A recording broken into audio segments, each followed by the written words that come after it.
পান খাওয়া কি হারাম? বলেন না কেন? আরে ভাই বলেন না কেন? এটা নিয়েও বহুত ঝামেলা।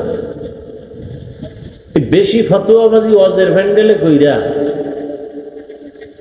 কারো কোনো লাভ হোক বা না হোক, অন্তত ইসলামের 12টা বাজাইছে।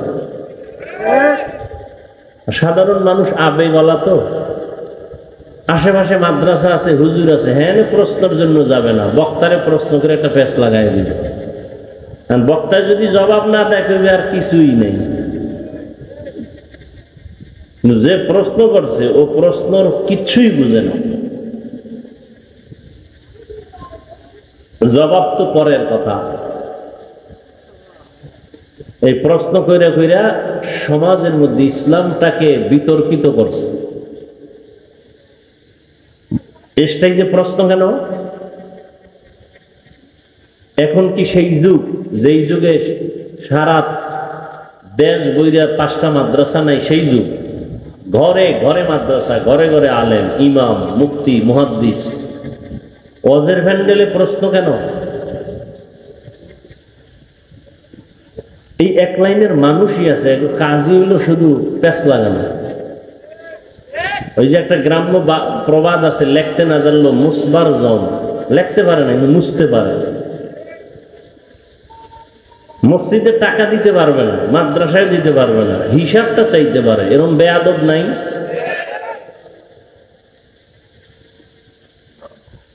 আল্লাহ হেদায়েত দান করুন। আল্লাহ, তো কি কথা বলতেছিলাম? খানা খানা পান, হ্যাঁ পান দেওয়া কার নিয়ামত? এটা মানুষ বানায়।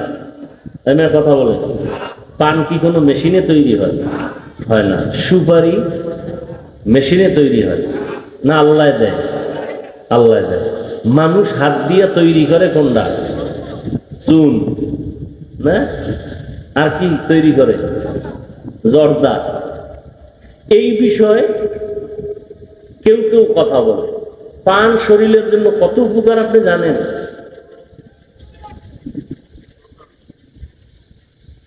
পান খাইয়া মাথা নষ্ট হয়েছে এরকম কোনো প্রমাণ কারো কাছে আছে কিনা? আমার কাছে থাকলে দিয়েন, যে একজনে পান খাইতে খাইতে এর কথার ব্যালেন্স হারায় গেছে। আছে কোনো প্রমাণ? কেন খারাপ বলবেন? বিড়ি টানলে দুর্গন্ধ আসে না সুগন্ধ? একজনে পান খাইলে কি কোনো দুর্গন্ধ আছে? এখন সুন্দর ঘ্রাণওয়ালা জর্দা আছে, যাতে মাথা নষ্ট হবে না, কোনো কি নেশার কোনো ভাবই আসবে না। আপনি কেন এটাকে নিষেধ করবেন? হ্যাঁ, প্রত্যেকটা জিনিস সীমানার মধ্যে থাকবে, সীমা অতিরিক্ত কিছুই না করা, সেটা ভিন্ন কথা।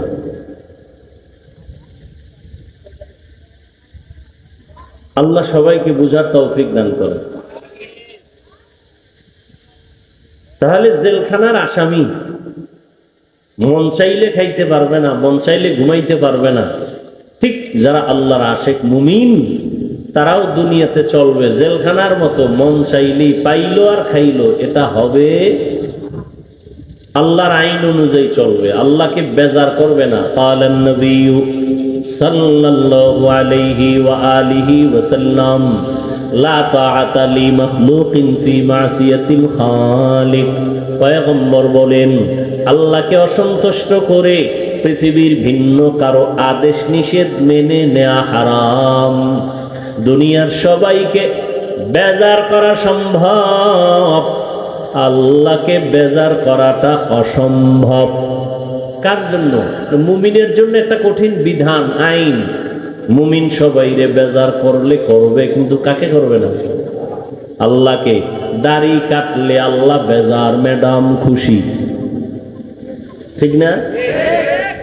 বেপরদায় চলবা, আল্লাহ বেজার, শালি দুলাভাই খুশি। এখন তুমি আল্লাহকে বেজার করবা নাকি তোমার দুনিয়ার কোনো আপনজন আত্মীয়রে বেজার করবা? এটাই তোমার পরীক্ষা। এই পরীক্ষায় যদি পাস করতে চাও, আল্লাহ কোরআনে বলেন একটা পুঁজি লাগবে। ওই পুঁজিটা যদি না অর্জন করো, কিয়ামত পর্যন্ত পাশ করা সম্ভব হবে না। কটা বুঝি? এই ঘুমায় না, আমি আর 10 মিনিটে ছেড়ে দিই। আপনারা যেমন আমিও যেমন। আপনাকে এর দূর যদি না চিনি তো চলি কেমনে? আপনাকে ভাবসাব বুঝা আমগো ভাব, আপনারা যেন আমগো ভাব দেখান, আমরা এরকম ভাব লইয়া থাকি। আর যারা আমার লগে ফিরি চলে, আমরা এগুলোকে ফিরি চলি। বুঝেন না কথা?